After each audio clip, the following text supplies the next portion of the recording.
I'm Angela Fairhurst, founder of Jerry Gadgets, a revolutionary solution for dementia care. Inspired by my personal journey caring for my mother with dementia, I developed patented sensory tools that engage loved ones, reduce anxiety, and create joyful moments without medication, providing much-needed relief for caregivers. Jerry Gadgets currently come in 3 silicone buckets with activities like flower arranging, shape sorting, and tactile fidgets, with more in development. Each Jerry Gadget is designed to stimulate the senses, fostering connection and communication, even at advanced stages of cognitive decline. Non-toxic, built to last, and dishwasher safe, Jerry Gadgets transform caregiving by promoting engagement, improving quality of life, and offering caregivers a respite from constant supervision. Discover how our innovative products can bring joy and meaningful interaction to your loved ones with dementia while easing the caregiver's burden. Visit jerrygadgets.com to learn more and start making every moment count. For a limited time, you can get 20% off your next order of Jerry Gadgets by going to www.ssww.com Jerry Gadgets for Dementia and enter the special Love Conquers Alz coupon code LCA20. Get 20% off Jerry Gadgets today. When the world has got you down and Alzheimer's sucks. It's an equal opportunity disease that chips away at everything we hold dear. And to date, there's no cure. So until there is, we continue to fight with the most powerful tool in our arsenal, love. This is Love Conquers Alz, a real and really positive podcast that takes a deep dive into everything Alzheimer's, the good, the bad, and everything in between. And now, here are your hosts, Susie Singer-Carter and me, Don Priest. Hello, I'm Susie Singer-Carter.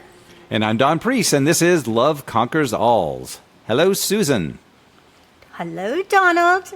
I want to thank everybody for coming today, because we always forget to do that, and we do want to thank you for joining us, because there are a lot of places you could be and a lot of people you could be listening to, but we're happy you're here. So thank you for joining us, right? Yeah, I like that. We should do that more often.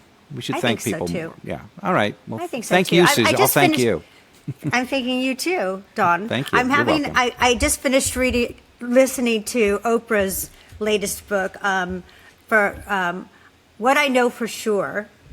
This is the second edition of this, because she wrote it, I don't know, a decade ago. And now she's revisited it, and it's filled with pearls.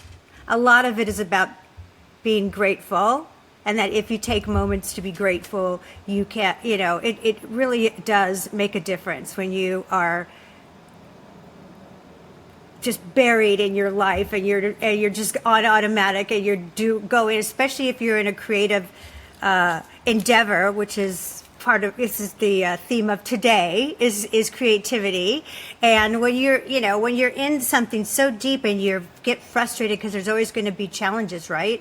At least if you could stop and take a moment and say, here's what I'm grateful for. I'm grateful, for all the little steps that you've made, for everybody that supported you, for, someone who complimented, your whatever, your the way that you said hello. Thank you for saying hello. Someone, acknowledges that. That's so beautiful. And we take those things for granted. So I just thought I would share words of wisdom from Oprah. I like that. Yeah. Okay. Well, because you do. You get so mired in what's wrong that you forget what's right. And there's a lot right that we don't tend to think about. And we need to think about. Well, we're hard on ourselves. We're hard on ourselves, right? Because we want to, especially if you're A-type and you want to do well and you think, oh, I'm going to, why didn't I do it that way? Why didn't I do it? How about looking at what you did do and say, oh, I'm so happy that happened and that worked out well, right? And anything worthwhile is going to have challenges and issues. Nothing just happens. It just doesn't fall into your lap. If it did, everybody would be doing it. So, just acknowledge yourself for the things that you do well, and then be grateful for the people that are around you that can pick up the other pieces for you. Yeah. Right? Yeah. It's like my Absolutely. first mentor, Sean McNamara, who he directs a lot of stuff. He's got Reagan out right now, but he gave me my first breaks in this industry, and he always said, his secret sauce was surrounding himself with people that were more talented than himself. So I think, that is a humble way That's to... not hard for me. That would be so simple for me. That would be no problem. Got that one done. Done, box checked. And I'm Okay, thankful for cool. that. Yeah, right. Okay, me too. Yeah. Don and I always say, like, we make one smart person, because as a production company, was like some things like I would never think of, and I'm like, oh my God, Don, how did you think of that? And then the same thing with him, and so You fill in the rest of the stuff. Yeah. Yeah. So anyway, speaking of creativity, we're going to talk about that today, art and all the lovely things that I love and you love and most people love, that and how it works into caregiving and dementia and Alzheimer's and other progressive diseases and everything in life, really, right? I mean, everything in life is more enhanced and more joyful, and I can't imagine life without art. I just can't. So why would we keep it from anybody? Boggles the mind, right? So Exactly. Let's get into talking to our guest, and you're Let's going to do that. interview. You're going to introduce. Dr. Mark Rothman is a physician with over 20 years' experience in elder care, on art in dementia care, and aging at home. Dr. Rothman is CEO of Lizzie Care, a full-service dementia care company that provides the team, tools, and resources that families need to manage their dementia journey at home safely and effectively. He is changing the conversation around dementia and dementia care through the arts with his nonprofit organization, Dementia Spring, supporting the work of those who depict dementia in various mediums.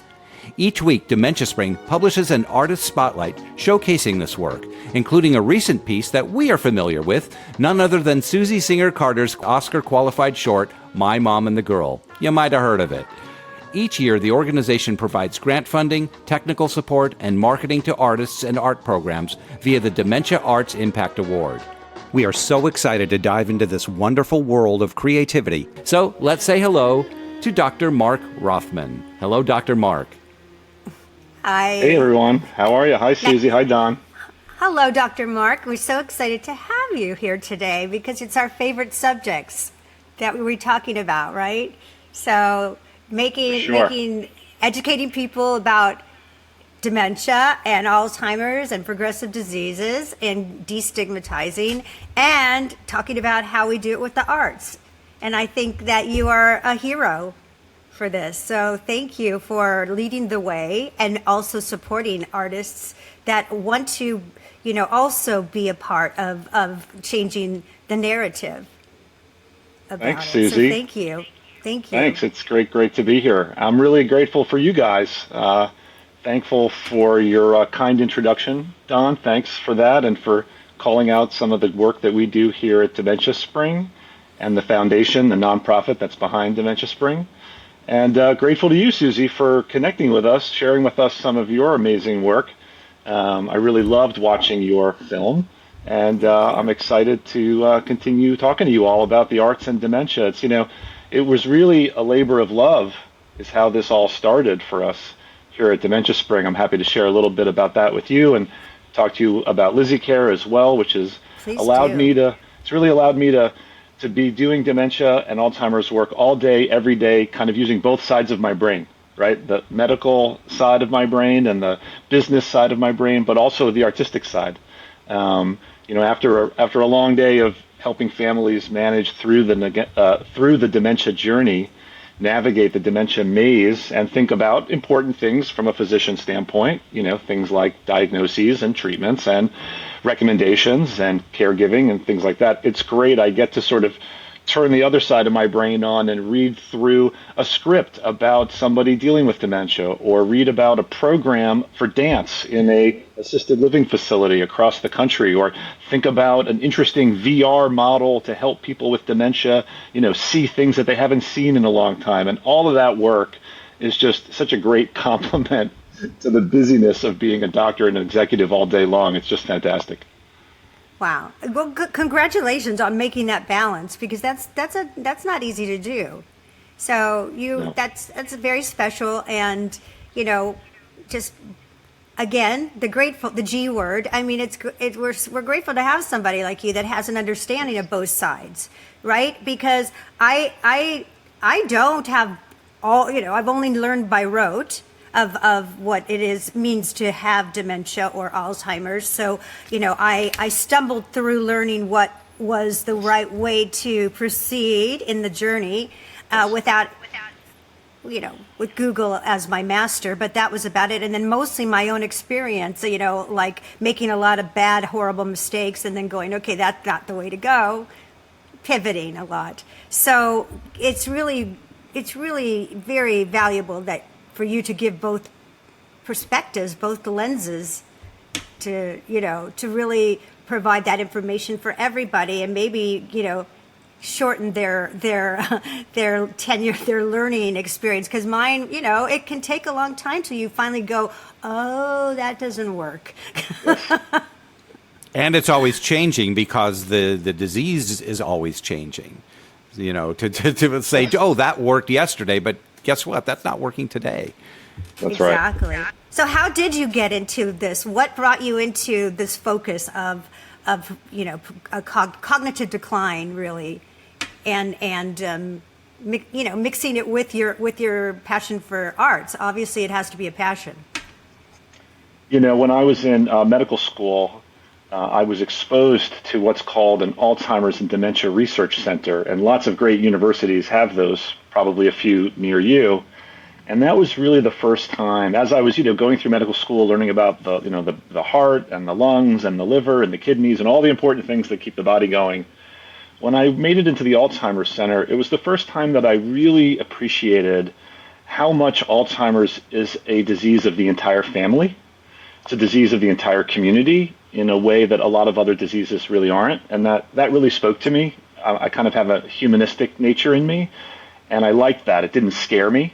And a lot of folks go into medical school, they want to find a problem, fix it, and are not comfortable with things that can't be fixed so easily. I'm a little bit more comfortable with things that can't be fixed so easily, that are a little more complicated, require a little bit more wrestling with it and figuring out things, iterating as you go, like you did, right? Learning day after day. And also just the complexity of families, because it does take a village, right, to take care of a loved one who has Alzheimer's and dementia of any kind, really. And so I was exposed to that, and I really liked that a lot. And I also was exposed for the first time to true interdisciplinary care, which for me is all about not only being the doctors who do the work, but the nurses, the social workers, the nutritionists, the gerontologists that I met at the ADRC there at New York University. And I just loved how they work together in concert. And for me, that's been a model for my whole career. Part of the reason I chose geriatrics as a specialty is that it gave me the opportunity to work among teams, really, really diverse teams, right? You kind of equate the playing field a little bit, because what the social worker or what the dietitian has to say about this particular problem, I'm sure you've encountered a problem related to mom not eating or not being able to chew or not being able to digest, or different foods that she likes. That contribution is really just as important as the physician's contribution. Mm-hmm. Right. And so I really love that. And that's really what got me into geriatrics and just propelled my career. It was later, and I've always been an arts person. I was a reviewer for the Bellevue Literary Review back in medical school, a wonderful journal that describes illness and how people cope and deal with illness and overcome sometimes, succumb sometimes, but navigate those journeys, through a creative lens. And my wife's also in the arts. She's a book restorer and amateur photographer. And what happened is, when the pandemic hit, all the people that we knew with dementia who were accessing the arts, and all the people who were leading on the other side, from the artistic side, to help people with dementia, they were all out of work. They were just done in a day. I mean, the world just shut down. And so the folks with dementia were cut off from all the creativity, and the artists were, screwed. They couldn't find their clients, they couldn't get paid, they couldn't make a living. And Cece and I, my wife, decided this is the time to launch Dementia Spring and the Dementia Spring Foundation, because we realized not only do these populations need to be connected more and more, they need to be connected better than has been done in the past. It's not that organized how all this happens. It's starting to happen better now. And also that I've always felt very passionately that we need to change the narrative around dementia and Alzheimer's disease. Mm-hmm. I always look back and I say, there was a period of time when you couldn't say the word cancer out loud, right? The C word. Mm-hmm. Nobody would say it over dinner. Right. And eventually, when you think of cancer right now, you think of pink balloons and parades and marches for breast cancer. You think of ribbons and awareness and people who are surviving and thriving. Same thing was largely true with heart disease. You could not say the word heart attack in my grandparents' generation around the table. You would whisper it. You would never say it out loud. And now when we think of heart attacks, we think of stents and Lipitor and red pillows that you hug after surgery and the heart walk. I mean, this is what your brain thinks of. Even HIV, which was essentially, a death sentence at the beginning, eventually became associated with rainbows. So I knew that in healthcare, the same thing can happen for Alzheimer's and must happen for Alzheimer's, because the prevailing view, when you say the word out loud, is nursing homes and wheelchairs. Right. And that does not represent the totality of the experience of Alzheimer's disease anymore, at all. No. Granted, in the past, people were hidden. They were kept away from their neighbors. They largely were made prisoners in their own homes sometimes. There's an enormous amount of shame and fear. That still exists. I'm not denying that it exists. But the reality is that tons of people with Alzheimer's and dementia are living today. They're living their lives. As I joke sometimes with people, they don't love to hear it. People with mild cognitive impairment and early dementia are on the roads with us. I was going to quote you. I was going to quote you what you said about when you were, presenting my film. You said, I'm going to quote it. You said, as I remind folks all the time, persons living with dementia are all around us in the supermarket and at the park, in the theater, and even driving. So, right? And I love that. I love that you say that, because it's true. And we picture people differently, and I say in the beginning of my journey with my mom, I tried to shield her from the public because I thought that for her own dignity, and then I suddenly realized that the more that I shared what was going on and allowed her to be her, people stepped up, and people didn't dismiss her or treat her disrespectfully. They embraced her. Yeah. And if you think about the length of time that these diseases can last, it's not all wheelchairs and nursing homes. That's a portion of it, but that is not even probably the majority. And so our viewpoint of this must change. It's so myopic to think of wheelchairs and nursing homes instantaneously. We have to fundamentally change the perception of this in the public's minds. And, a little humble pie, the doctors aren't going to be the ones to do it. I love us. I'm part of the squad. I'm in the team. I'm a physician and a proud physician and a healer. The doctors are not going to be the ones to change the narrative for society. It's people like artists who are going to do that through books and films and song and dance and just incredible expressions. They have the freedom to sort of to exaggerate, to make the point, right? To point out the humor in the journey. Physicians don't have the time to do that, or the inclination or the training to do that. So that's sort of how Dementia Spring got born, and we decided we were going to fund grants to independent grassroots artists who are trying to get work completed, so that we can help bring that to the public and teach everybody that there's a new way of looking at memory loss, dementia, and Alzheimer's in this world, and that's our challenge for tomorrow. I love it. And also, I'm going to add that it may not be the doctor's responsibility or their inclination, but On the other hand, our healthcare system and our providers need to be a little bit more educated on what it is to have Alzheimer's, what it is, because a lot of them don't know. And a lot of people, like in, first responders, ER rooms, don't really understand Alzheimer's and dementia and mistake it for other things. And so there is, a even wider net that we need to throw in terms of education. They don't have to understand it or embrace it the way we do, but they need to to be responsible is to understand that somebody with Alzheimer's who may not be mobile, that's their base, and maybe they're not speaking anymore. That's their base, but they are still enjoying their life. Mm-hmm. So, and just because someone's in a wheelchair doesn't mean that they're not valuable, because they're valuable to their family and they're valuable to what they can still give. And so that's what I want to share too at that stage is still valuable and still and deserves dignity and quality in care and empathy. Yeah.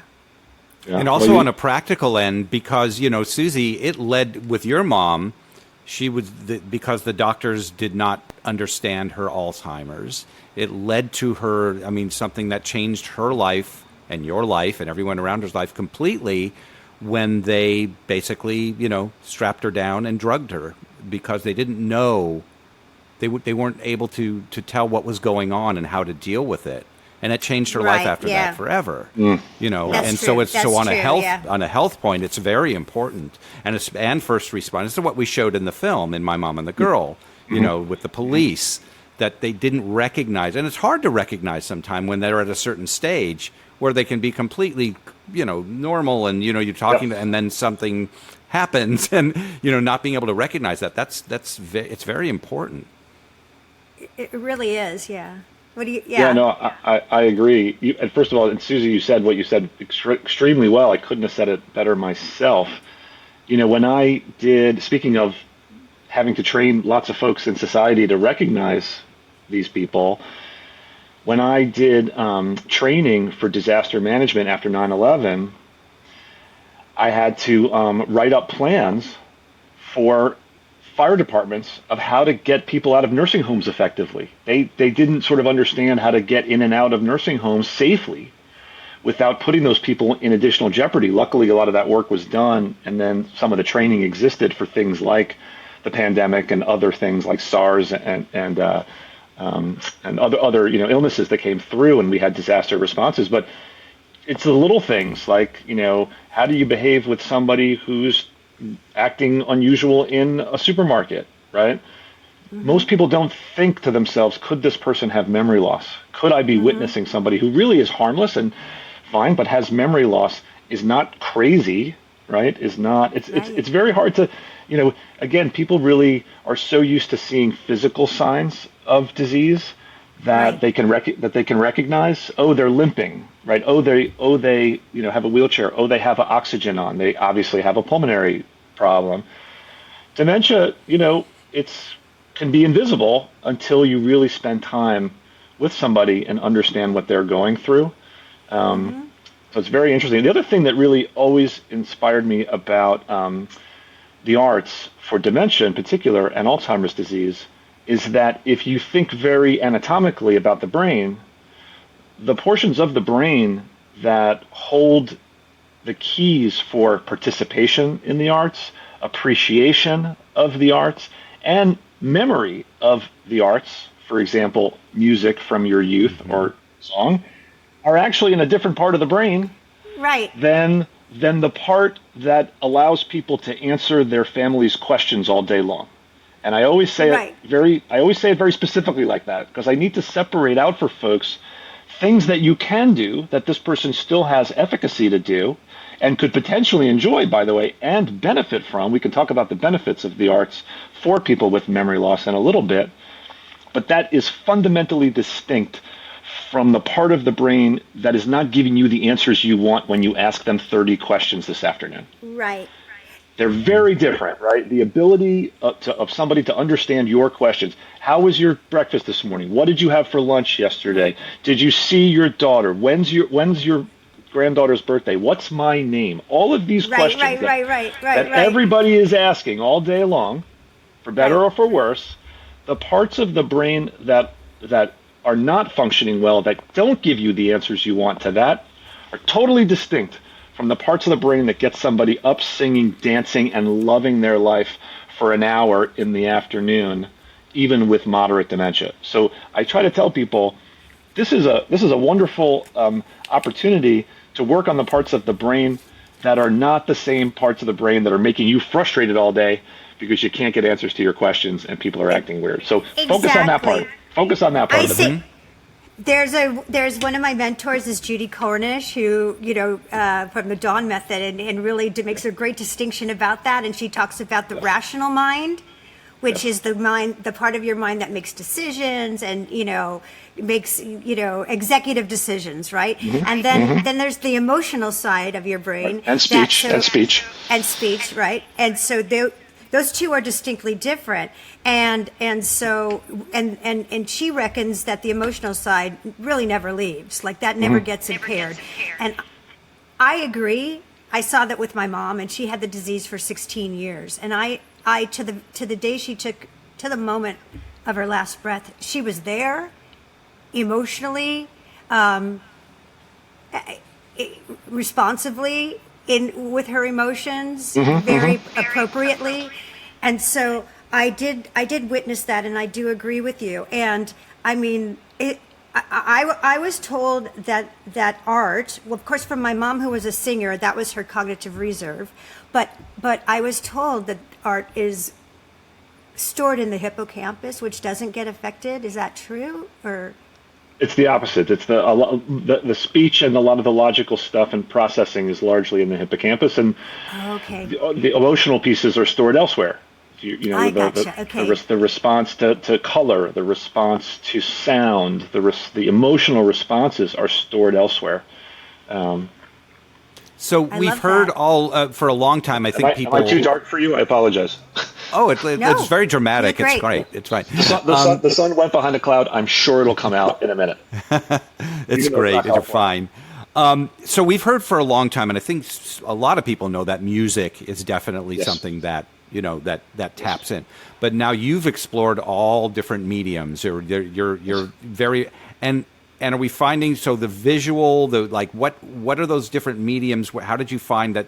Why they can respond to that too? So if you take a step back for a second and you look at what we've learned over the last, let's call it 30 years, about the connection between arts and healing or arts and medicine, maybe it's no surprise, but I think it's worth reiterating a little bit. The effects of the arts have been shown to be positive in a whole bunch of different ways, right? So obviously mental health. The arts have been shown to help people with PTSD, to help people with anxiety and depression, to help people out of crisis situations. It's helped people with post-traumatic things, even like after being in the ICU and hospitalized. So the connection to mental health in general, both as a treatment and also as a preventative measure, right, to build efficacy, confidence, has been well shown and demonstrated. The arts have actually been shown to help medical education. The arts have been shown to increase empathy among medical students, which is something that's very important because we're healers and we need to be empathic to the people that we care for. Art has very much been shown, and I'm including, music, visual arts, performing arts. I tend to talk about the visual and the performing arts, less about books and written material. It's been shown to be great for pain control and for modulating the need for aggressive opiate therapies, right? You can decrease the need for opiates by helping people use the arts to get through their pain crises and improve their quality of life. And then obviously in dementia, obviously with children, the arts have been shown to help tremendously in many diseases in children with coping as well as with efficacy and confidence. And for dementia, the arts has been shown very nicely, pretty consistently, to improve mood, to decrease anxiety and depressive symptoms, to improve quality of life for caregivers, to potentially reduce neuropsychological symptoms and the need for strong medications that sometimes get used for those symptoms, And it's actually been shown to improve some short-term memory, maybe not permanently, but to improve some verbal fluency and improve some autobiographical memory in people living with dementia, even partially advanced. So, it might sound strange for a physician to be talking about using the arts in the care and the treatment and the support of people with dementia, but it shouldn't come as much of a surprise to people. So I think it's always worth kind of backing up and reminding ourselves that the arts, to your point earlier, like they're everywhere, they're beneficial, and it's actually been studied with research. Right. I think one thing that just to double up on that is that, when my mom was, obviously she was, I say, straddling the fence, which is when the movie was taking place. So she knew she had Alzheimer's, but was fighting against it. Right. And when sometimes she would say to me, I don't know, when I get addled, I can't think. Like I can't think when I get addled. Yeah. So which is to get, anxious and when you can't remember something, we all get anxious. Well, how many times have you gone, oh my God, I just had that. It's like, oh my God, it's scary when you can't think of something. It's frustrating. It's scary. It's embarrassing sometimes. And all those things exasperate the manifestation of the disease, right? So when someone is calm, like my mom, when I would give her music, because music was our magic sauce, that was our magic sauce, and comedy, I would see her relax. I would see those synapses work so much better. Yes. And to the point when she couldn't even speak, I was doing a dog and pony show for her one day, and out of nowhere, she just said to me, I love you. Like that. And that was like, to me, that was like she ran a marathon. I've said that before, because at that point, it was really difficult for her to get a word out. And so, but she was so relaxed that it allowed her to, whatever it takes, I say, like she looks for the word, finds it, gets it there, puts it on the muscles, and then gets it out. It's a lot when you have Alzheimer's, right? And yes, I think that we need to keep that in mind. And another thing, to your point, is that making it more difficult on somebody with, like, arts makes it easier to communicate. When it's not easy, it creates a shutdown. It does. It just shuts them down. So like one thing that Judy taught me was when I would go into my mother's room to see her, when I go to visit, I would never say, hi, Mom, who am I? Or I wouldn't say, hi, do you know who I am? I would say, hi, Mommy, it's Susie, your favorite daughter. I'm here. And then she'd get a big smile on her face, right? Because she didn't have to think. I told her the answer. Yeah, 100%, 100%. And I always think about it also in terms of what I call the pervasive isolation and the pervasive sort of loneliness of the dementia journey. And the way I think about it is it sort of emanates out, because for the person with dementia, almost every single family that I work with dementia of any stage, really, even early, their world has already started to shrink inappropriately quickly. And a lot of what I focus on is trying to make sure that we stop that from happening and actually expand the world a little bit again, for everybody's sake. Because what happens is when the world shrinks for the person with the disease, I find that for the family around them, or at least for the number one caregiver, which often is someone like yourself, their world starts to shrink too. And so you end up in this sort of weird cycle of shrinkage. And almost every time I get involved with the family through the work that I do with Lizzie Care, and I bring the arts in, we can expand that world, right? That world can quickly enlarge, at least a little.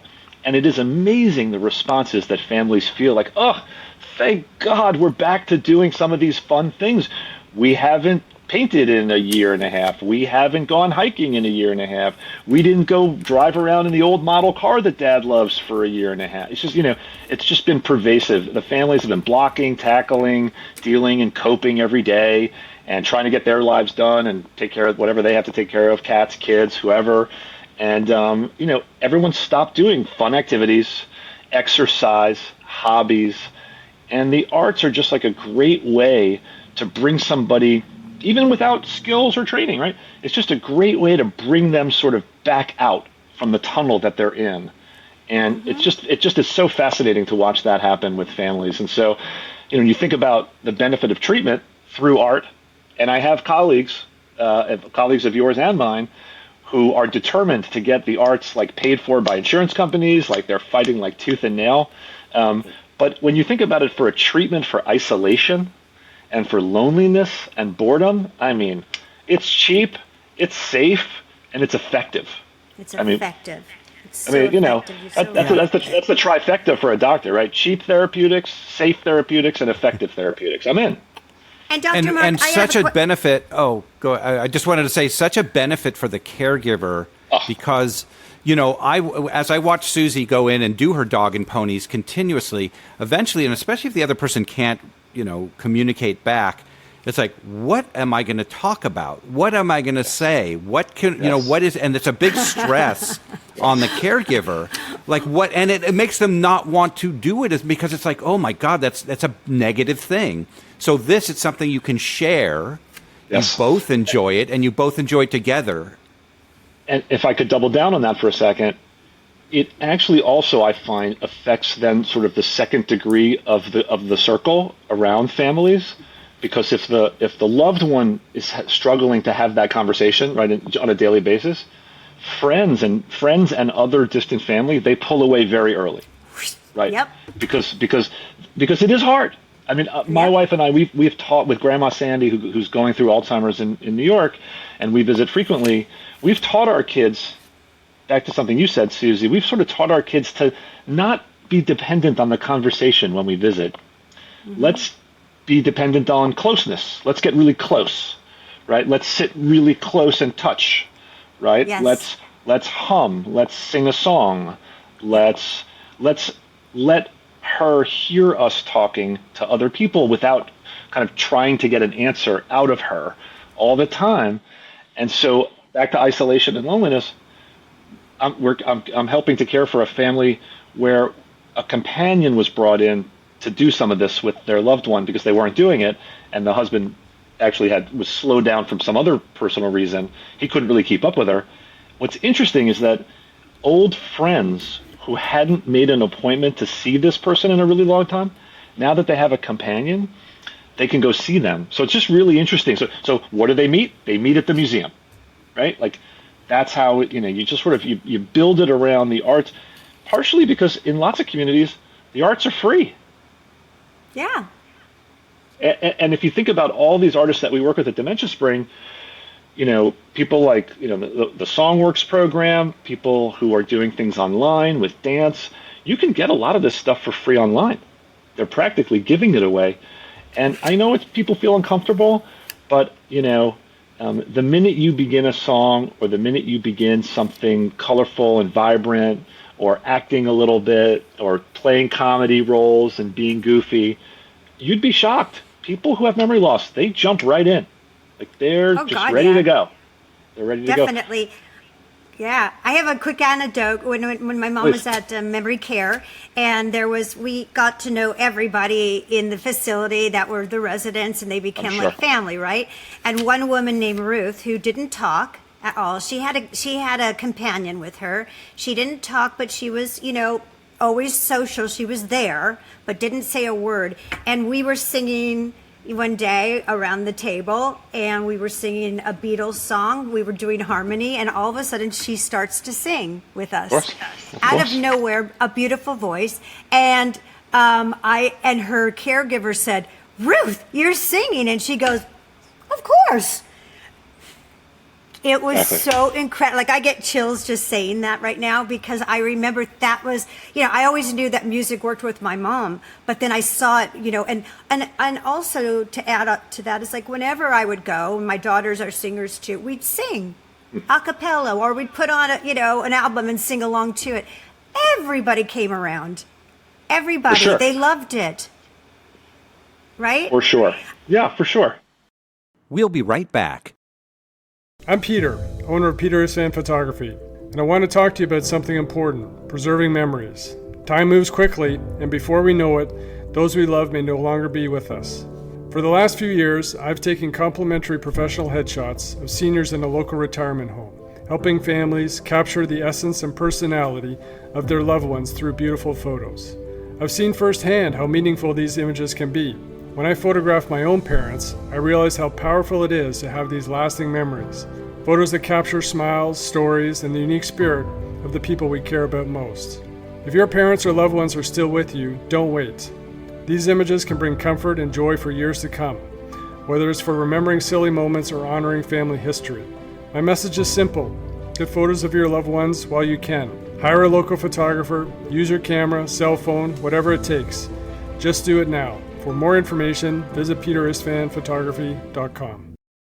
So, in terms of art, like I know from my mother, there got to a point where not very long into her disease when it was difficult for her to watch a movie, right? Mm-hmm. And because she's very Zen, like, Alzheimer's is the epitome of Zen. So she couldn't keep the narrative. She couldn't keep the thread at all. And it was frustrating. So very quickly she'd be off looking around. She's not really watching. And I think just becomes a source of frustration. And I see all the time in nursing homes where they just wheel people into a room with a movie going, and and no wonder they're asleep because they can't follow it, right? Yes. What do you think we could do about that? Well, there's a lot of great programs that are out there. They're all sort of small, cottage. They're just beautiful things that are happening, usually by the strength of will of the recreation therapist in the building. But there are folks who are doing all kinds of physical, tactile things with yarn, with thread, with colorful ribbons. There are people they always have music involved in that, right? They make sure that the music is happening. Some of the more structured programs really have it down, right? Where it's sort of like we start out with a song, right? We sort of wake up the creative brain. We wake up the creative spirit with a song together. So everyone's sort of singing and getting in the mood, and it's triggering very deep and old memories from childhood, from camping trips, from church, from wherever those memories are deep down. And we know that people with dementia have the old memories still ingrained there. They can't remember what they had for lunch yesterday, but there's imagery from the very, very remote past that stays inside the brain for a very long time, not always easily accessible, but when you trigger it with a song or with something like that. So programs like that will start out with song, then they'll move into something more tactile with colors and with shapes, with pens, with things to do on a paper, things that stick to things, very, very unstructured, let people do what they can. Usually the successful ones sit people around a table because that socialization, that sort of being together and having activities together and hearing little bits of laughter and little bits of cajoling, that's actually very social, right? I mean, that's a very social thing. Most of the time in places like that, they're only put together at tables for eating.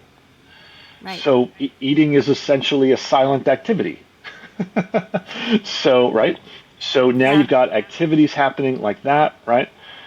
Sometimes really, really good programs will also then bring in potentially a little bit of an intergenerational component here. Maybe they'll have children visiting, or they'll have high schoolers come in and sort of just talk and chit chat, and just hearing those voices again, even if you can't understand all the words, as long as it's not disturbing, it can actually be sort of enlivening. And then if often in these programs, they'll trigger in a little bit of dance. So for those who are not in a wheelchair, who can get up and dance, you'll find often a lot of times they'll want to dance now, right? Because the music's still playing, they're having a good time. And so, these programs are tough to run. So I used to work in a very large nursing home organization. These programs are hard to run. They cost more money than a lot of people want to spend, right? A lot of times they're making tough choices around beds versus, fixing the roof versus staffing, which is a very tough challenge in general. Money for these programs is just kind of hard to come by, and it is very difficult. I spent a lot of time in nursing homes, and I've seen beauty there that is just tremendous. I've seen human beauty in people and relationships that just knock you off your feet. But I've also seen a lot of loneliness, isolation, and boredom, and it is very, very hard to push back on that. I'm empathetic. That leads to failure to thrive. We saw that in easily in the pandemic. That's what Completely. I always repeat this number because 200,000 residents that shouldn't have died during the pandemic died from failure to thrive, and that's from being isolated. Isolation is a killer. It is. It It's really one is. of Anybody would be. None of us want to be isolated. That's why they put, right. criminals in. That's right. Yeah, in, solitary confinement as the ultimate. That's the ultimate torture, is put them alone, and that's It's what we're torture. doing. Babies don't That's what thrive. we- Animals don't thrive. Nobody thrives. Nobody Your plants thrives. don't thrive by themselves. I mean, we living things need living things, right? It's true. It's really true. So, and it really breaks my heart that, and it's why we're doing No Country for Old People, our documentary, because to hear you say that there isn't enough money to, have these programs that are vital to life, because they are life. Yes. Life is not just getting medicine and eating. That is Yes. not the extent of a life.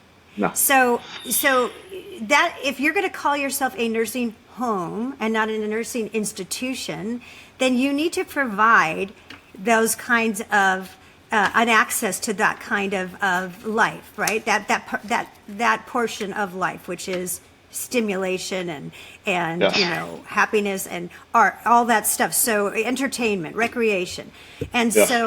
and there is enough money, Mark. There is enough money, folks. There is enough money. There is enough money. Definitely out there. There's no question. I've seen it, and I've seen it done really well. But it's often intermittent, right? It's not as regular as it needs to be. It's not as structured as it should be. It doesn't always have the best leader leading it. So it's Right. tough to make it work. One of the projects that we funded at Dementia Spring is the Day by Day project out of Columbus, Ohio, which essentially is a silent disco dance arts engagement tool that they've brought into assisted livings and nursing homes now pretty much across Ohio. They've really succeeded.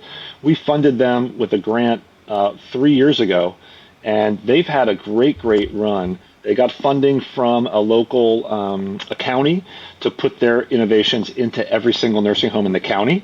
So in these nursing homes, you have people who are wearing silent disco technology. One of the things that's so important about silent disco, I don't know if you guys are silent disco people or No, not. tell us what that is. So the Silent silent discos are, you might have seen these at fundraisers or at benefits or at parties. It's where it's a dance, it's a club, right? It's a disco, but instead of hearing the music out in the room, which is what you're used to when you walk into a room for a disco, every single person is wearing headphones, and the music is playing only for them. Oh, no, I've never heard of this. Okay.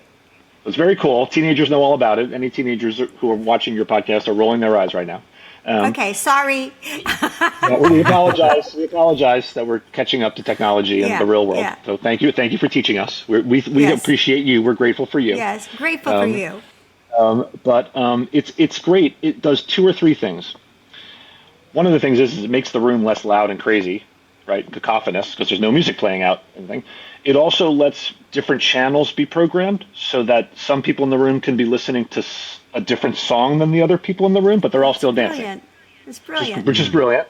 So if you need to program some 40s tunes versus some Beatles tunes, Right. you can do that, right? Some people like Frank, some people like, John Lennon. So Right. so you could have them in the same room. If you knew their tastes, you could give them headphones and they'd hear their music, not what everyone's hearing. Not everyone in the room is hearing the same music. But what's most important, in my mind, from the medical standpoint and the physiology standpoint, is that a lot of the problem for people with Alzheimer's disease on the listening side is that the streams are always getting crossed, right? Think about a room at a Christmas party. There's too many voices. Think about a time you went to a restaurant. Sure. It's not necessarily the volume, it's that there's too many inputs, right? There's words coming from over here, there's words coming from over there, there's someone behind you talking, and you and I have the ability to mostly filter that out and decide who we're going to pay attention to.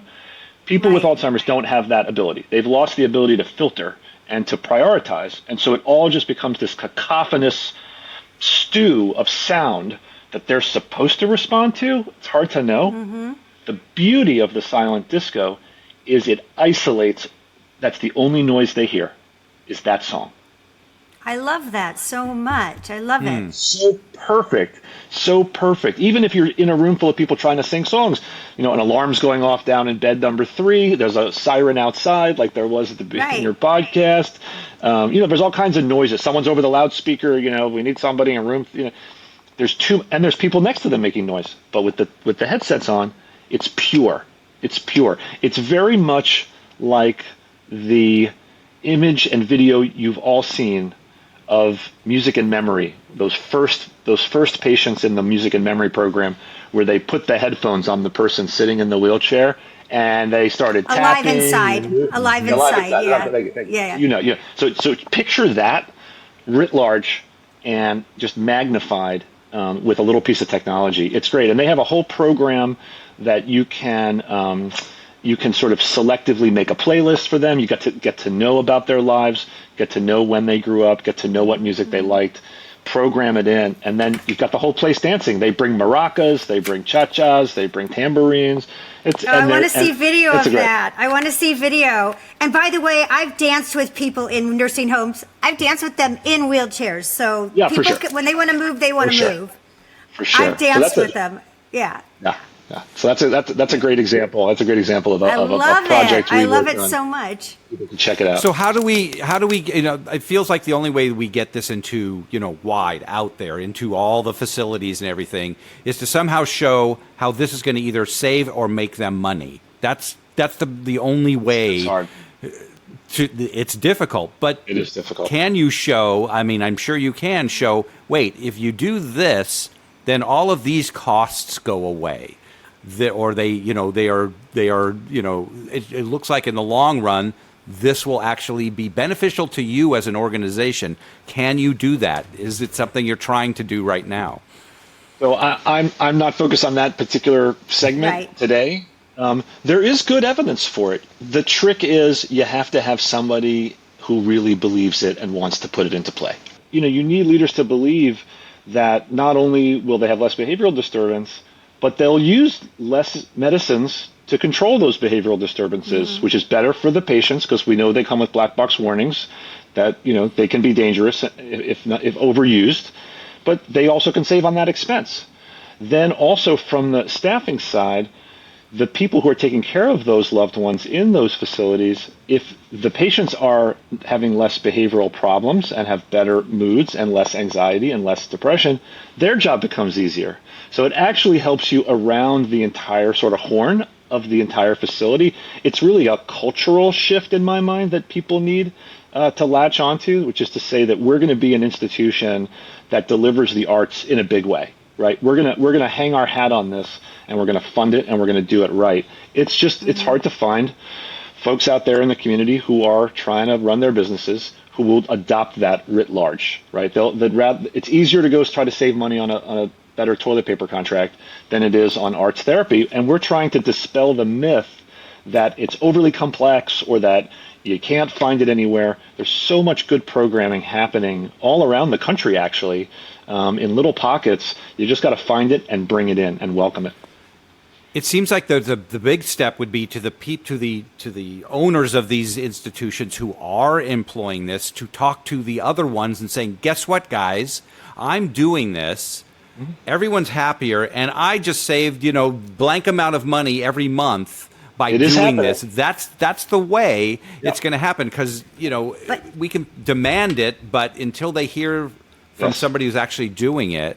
And it's starting to happen. It's starting to percolate. I mean, that's part of why Dementia Spring exists, right? Which is to show that these things can happen, that they're not incredibly expensive, and that you can latch onto them. I also always feel like if that's part of your story in your community, people are really going to like that in your community, right? People are going to want to be part of that, right? Your staff people are going to want to be part of that. I always view things through the lens of how do we retain our best people? You make their environment to work in fun and lovely and purposeful and meaningful, and you pay them well, obviously, of course, but you bring that in, and all of a sudden the place that they're working becomes fundamentally transformed. Yeah, and absolutely. I think what's important that also to piggyback on Don, what he was saying about showing, like quantifying what arts actually do in terms of from your perspective, and because you're such an advocate for it, that it's going to take, the community at large, the collective, to say to the people that hold the purse strings, which is CMS, and that's just me saying, CMS, you're not looking at what's important for these quality of life. We're not just talking about quantity, we're talking about quality. So I think that's my goal, is to make that shift, to educate what you're doing, educate everybody to say, oh, of course, these people deserve this kind of life.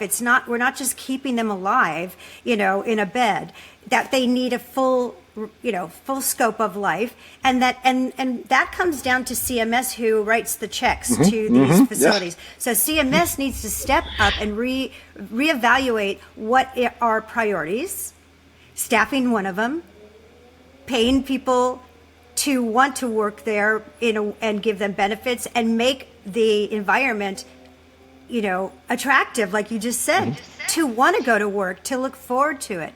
Because consistency, as you know, as a doctor, consistency in care, especially in Alzheimer's and dementia, is paramount, right? Yes. And CMS has actually recently taken a really important step in trying to address some of the needs of patients and families dealing with dementia, especially at home.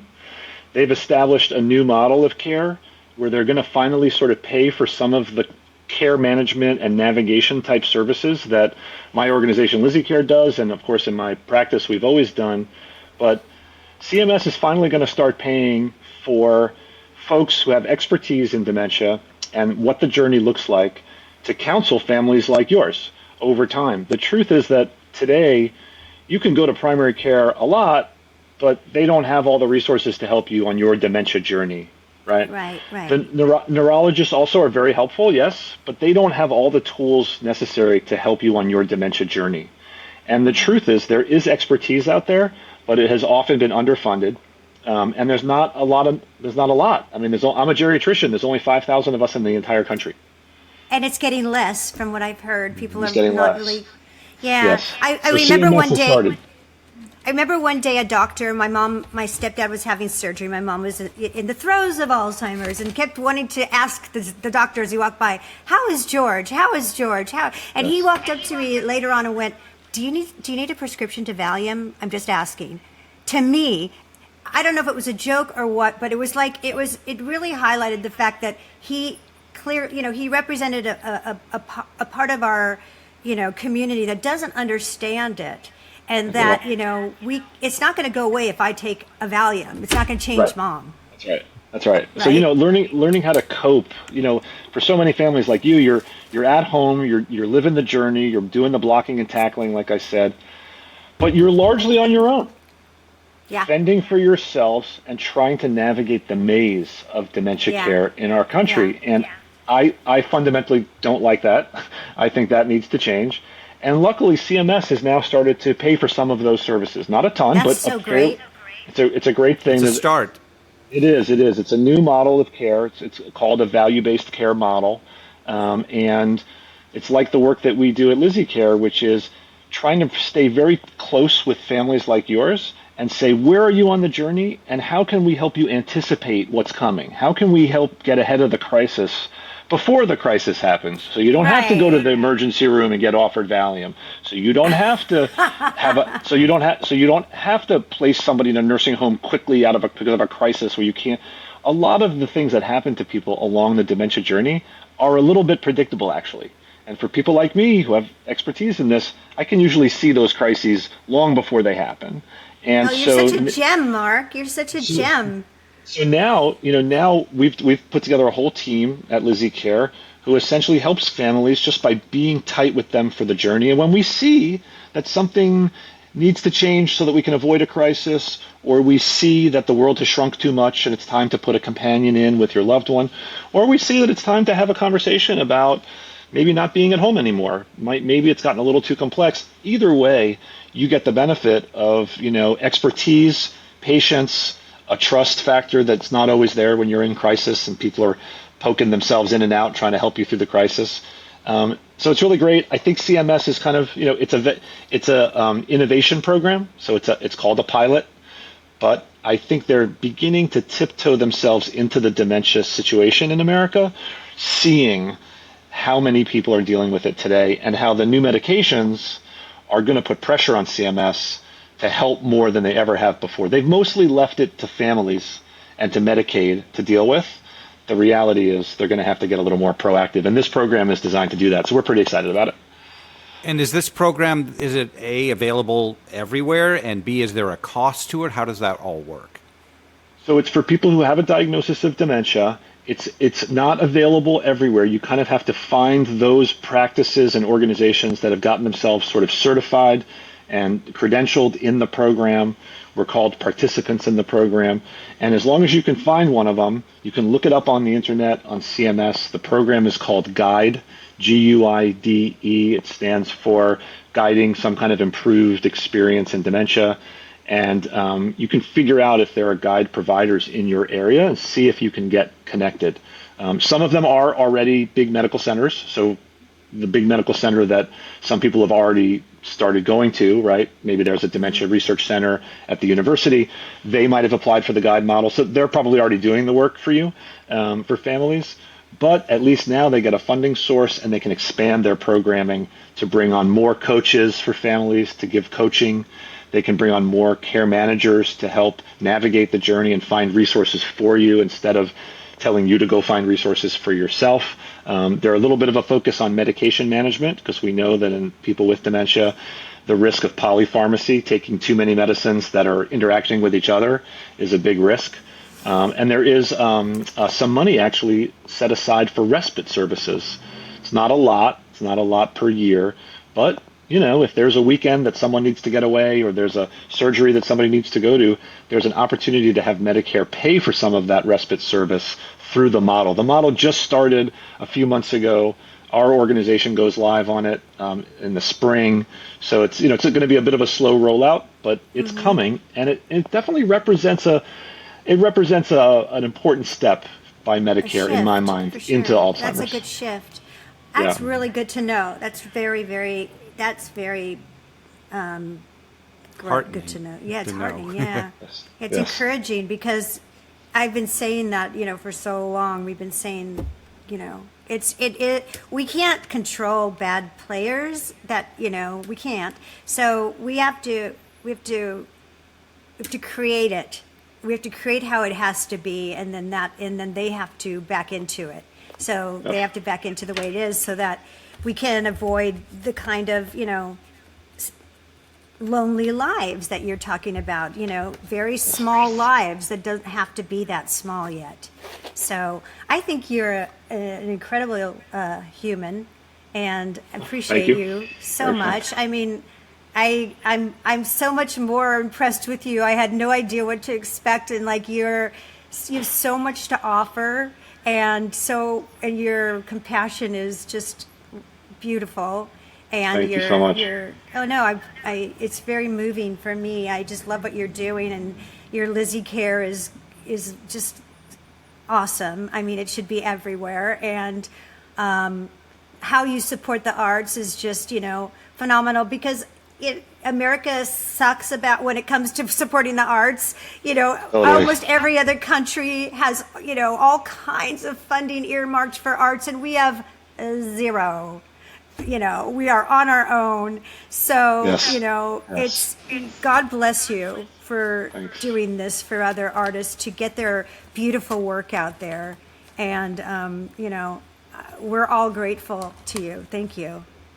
Thanks. I appreciate that. I'm grateful for what you guys are doing. I mean, you're bridging the gap for people, and you're making Alzheimer's, understandable for people, and you're sharing your story. And that's so much of what Dementia Spring is trying to do, whether it's, Sam Simon and his play Dementia Man, where he tells you how he's grappling. He has a diagnosis of dementia, by the way. He is performing, one of the only performers that we know of who has Alzheimer's disease and is on stage on a regular basis. We're looking for others. If you find others, let us know. But when I'm on the phone with Sam, he always says, I might be the only one. I'm not sure. Well, it's also like Greg O'Brien. You're familiar with Greg O'Brien that wrote on Mars, and Yep. I had the honor to interview him on our show, and he just blew me away because he's been living with Alzheimer's for a very long time. That's and right. His cognitive reserve is his journalistic acumen, right? And so I was like, how is he remembering all this? But he said to me, Susie, I write everything down immediately. I write it all down. And I just think these kinds of people, like you said, like what is his name that does the one-man show? Sam Simon. Sam Simon, which I have to see that show. I've heard about it. Cool. And Greg O'Brien. These are gifts to all of us to get inside what it's like to live in this journey. Live underlined. Yes. One of the things that I also love about the arts piece, I'll reference another organization we work with, Flaco Jimenez and the Oye group in Brooklyn. They have a project called Mercedes, which we latched onto. We love the Mercedes project, and he's going to be performing at the Brooklyn Academy of Music with the Mercedes program, including some virtual reality about living with dementia, seeing things through Mercedes' life. One of the nice things about the arts, I find, is that it really also lets us reach other communities that are harder to reach when all you've got is sort of white coat, institutional, university programming. It reaches the people who like that. But for a lot of communities, whether it's an immigrant community or a Hispanic community, or whether it's you think of a million communities, anything, the gay and lesbian community, whatever it is, the arts are a great way to get in there and kind of meet them on their own playing field, right? Meet them where they are, right? And do that through the arts. And so, I just love the collaboration between a physician and a poet to try to bring storytelling and resources. So we wrote the resource guide for the events that he's doing.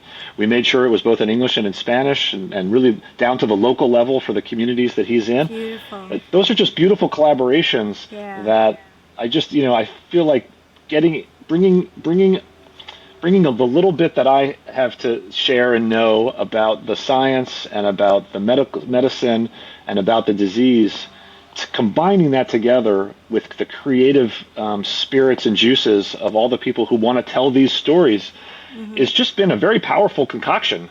And I feel like I'm able to communicate with a far bigger audience and a far broader set of people who need help than I would have been otherwise. And I just want to say, just to add on to that, is that when I thought about doing My Mom and the Girl, and people had said, because I would tell the story at a party, because how's your mom? And I'd tell this story because it's all true, right? They'd go, oh my God, you need to do a short film on that. And I'd say, I don't know. There's so many Alzheimer's. It's just that the world needs is another Alzheimer's movie, right? And a short, who's going to see it, da-da-da-da-da. And, at the end of the day, I thought, I ruminated on it. I thought, it is pretty extraordinary, these three disparate people from, LGBTQ and Latina and a Jewish mom from, from New Jersey and really affecting each other. And so Don will tell you, like, when we released it and we were all over the world at all these film festivals, and we were blown away by how many people it affected, from teenagers to elders. And we just screened it again at Belmont Village here in Los Angeles, which is an assisted living with residents and their family members. And the residents loved it and were so engaged with the conversation after. And they said, this needs to be shown every year to everybody because it made them feel okay. Yeah. And it's Oh, go ahead. No, I was just going to say it was when we did it. We said, this is so specific. How is anyone going to relate to this? And what we found is that specificity was the universal language that everyone can share in. So tell your stories. It's like, even though it's not exactly the same, everyone got it. We were shocked. We had no idea. So I meant to say the button is tell your story. Don't think that it's not valuable. Yes. Everybody's story is valuable. Everybody's. And the more stories we tell, the more we will dilute the bias. Yep. And the ageism, the ableism, and all those things that we have really ingrained in our public, in our society, that we can counter it with storytelling. And get rid of the fear. It's because the fear of it is something that everyone, whether you have it or you don't, lives with, and make it so less fearful. I think that's what you're doing. When I go back to what we talked about earlier, which is that I think we talked about it earlier. I've had a lot of meetings today and conversations today, but I thought we talked about it. So, less than half or about half of the people who have early stage dementia have a diagnosis today. So that's not good. Less than 10% of people who have mild cognitive impairment, which often precedes dementia, and for which you can now receive drugs if you have a diagnosis, less than 10% of those people have a diagnosis. But they are experiencing the disease. And the fact that they are sort of not doing it publicly means that they are alone. And they don't get the chance to see themselves in the arts and on screen and in dance and in music and in so. And so when Arleta Hall in Chicago, who we gave a grant to, creates a comedy about using improv to deal with dementia and laughter, you see yourself. When people like Sam talk about what it's like to get a diagnosis and to go home and tell your wife about that, and to decide whether to take a trip or not, or whether to even do this play, you see yourself in it, even if you haven't acknowledged the disease to yourself, or if no doctor has told you that you have the diagnosis. So I often feel like, we talked about wheelchairs in nursing homes on one side of the spectrum. On the other side of the spectrum is a partially hidden, secret, and almost unrecognized world of people who have the symptoms but don't have the diagnosis, but they are experiencing it and they feel it internally. So, I almost call this population underserved, right? Because without the diagnoses, they can't get the treatments. Without the diagnoses, they can't get the care managers and the navigation help. And so how do we find them? How do we bring things to them to solve problems? And how do we show them that other people have lived this journey before? And how do we get them to be able to look out and recognize themselves in popular culture, whether that's a dance, a song, just all these things, and embrace it. You would do so much for them, but again, it's the artists who have to do it. The doctors can't do it. And also, I think that there's other films that have been out there that I also, did a disservice by being. This is in the past, not recently. I'd say there's been some that actually perpetuated fear. So it'd be, so it only showed the negative side. Always, I have a big problem with that. And I don't, we and talk I've about said that a that, lot in Dementia. yeah, and I've said that so many times, and I'm very unpopular when it comes to one movie because, and I'll say it, I don't care, Still Alice, I think did a disservice. I know the people that did it, and I'm sorry, I respect you, but, when I watched it, I was like, that's not how it rolls out. It doesn't, that's wrong. Right, and you miss a lot of the doom and gloom. We talk about this a lot in some of our panels. That we did a festival this past spring in New York, and we had panels. We talk about this topic, right, which is the doom and gloom narrative, right? People can't stand it. They find it pervasive, and they call it the tragedy narrative. But there is laughter along the way. There is joy. There is love. There is sharing. There is silly trips. There are wacky moments. There's dramatic moments. Sometimes, a lot of it's sort of a very silent, doom and gloom narrative. One of the things that I try to do when we give grants to folks, a lot of them are in, pre-production on whatever their project is, whether it's dance or music or something. I try to work with them a little bit on avoiding cliche. Because otherwise, you just sort of end up with like, I'm going to make a movie about Alzheimer's. Great. I'll have the person get lost, and then I'll have the person have the keys taken away, and then I'll have them leave the stove on, and then I'll have them, I'm just like, okay, but what about the rest of life? There were things between, so trying to get out of the cliche a little bit. And how about the exploitative side too? I've found that too when I was working with the Alzheimer's Los Angeles here, because I was working with them very closely, and they would say, would you take a look at this film because we want to think, should we get behind it? And there was many films that, especially documentaries, that were very exploitative of their family member, and it's really sort of looking at the accident on the road, just like here's the horrible things that happen. They focus and magnify the indignities. Yeah, they focus and magnify the indignities, and to show, when you have this, you have no more dignity. And it hurts my soul to watch those things. So I would say no to certain things like that, because I said, no, I don't want that perpetuated. By the way, people that have cancer, people that have, MS, we all suffer indignities, but those are private. We don't need to share those. That's not for, that doesn't make or break you as a human being and doesn't define you as a human being, right? Do you agree? Yeah, we talk about this a lot too when I get artists together and we do panel discussions about this, is sort of what is the proper amount of exposure to essentially decide that someone with memory loss who may not be able to decide for themselves whether they want that level of exposure, how much is appropriate to do or not do. I think before social media, there was a lot of thoughtful conversation about this. Right. I think people really wrestled with whether it was okay to take photographs. I mean, I've got many photographers, and we work with the Bob and Diane Fund. Oh yeah, I know them. People take photographs of people with dementia, which I think is fine, and sometimes those photographs are very personal, but sometimes they are showing how personal a journey it is, and I appreciate that. But that person may not have given consent. They gave passive consent.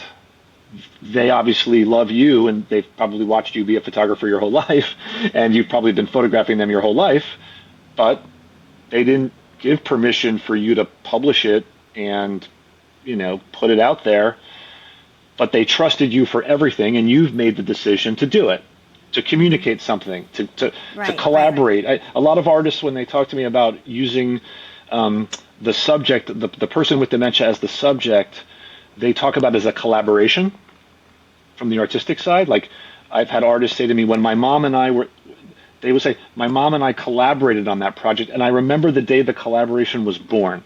Something happened, there was some magic, and they said that was the collaboration, and I've chosen to share that with the world, even though it shows Mom in some compromising situations that you and I might not really want to share. I think there was a lot of thoughtful discussion about this, and what are the limits to that, and how far you can push it or not push it.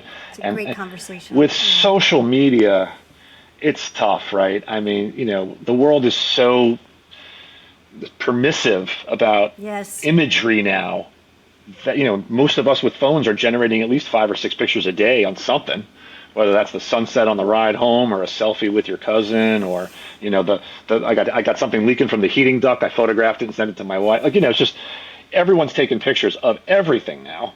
And I don't know what the right balance is, but I agree with you in situations where it seems oddly exploitative or oddly just embarrassing to an extent that was unnecessary. I don't know that act robs them of dignity. When I talk about dignity, I'm usually talking about how do we preserve someone's dignity personally amongst us, right? How does the day-to-day for this person feel? How do their experiences feel minute to minute? When I talk about dignity, I'm not so much talking about whether or not their underwear got put on social media or not, but it's an issue. It's a hard issue, and it's been made more complicated now by the ease with which people can create imagery and stick it wherever they want. Yeah. Right. I think that when there's no takeaway from it, meaning that here's the indignity and it's just to show how bad it is. That's it. There's no lesson, there's no knowledge, you don't take anything away from it. If you can then take that indignity and say, okay, and learn something from it, or enlightened, then I think that's where the conversation hopefully would go to, as opposed to just, this is bad. Look how terrible this is. Yeah, I mean, it becomes it's like clickbait, or it's like any movie. If you're going to do a sex scene in a movie, does it serve the story, or is it just porn? You know, are we just like, you know what I mean? Does it serve the story to have this love making, in which often it does, but oftentimes you're like, okay, we got it. They're making love. We get it. We know how to do this. You know, and it's like, not that I'm a prude. I'm not. It's just that, you know, I don't really care. You know, right. And also to see somebody, you know, in a compromised situation when they have Alzheimer's, you know, maybe with their hygiene or whatever this case may be, you don't need to focus on it that long. People will get it. And so it becomes, those are things that I think do want, you know, really deserve a conversation, and we should keep that going, because I you know, I'm doing a documentary based on nursing home, you know, abuse and neglect, and I have to be very considerate about how we present it. And there is a fine line. So, yeah. Anyway, this has been great. We're talking forever. I told you we talked a lot. Guys. Thank you. Yeah. Yeah. Wow. So, okay. Well, really appreciate you and love what you're doing. We are all about love. We're doing this because we care and love, and that's the only reason why we're doing this. Yes. And that's because love is powerful, love is contagious, and love conquers alls. We thank everybody for watching, listening today. Please, we'll put up all of Dr. Mark's information about everything that he's doing. And please like us and subscribe and do all those fun things. And we'll be seeing you next time. Yeah, everyone be good, have fun, and be grateful. Absolutely. You guys. Take care, everyone. Thank you for having us. Bye-bye.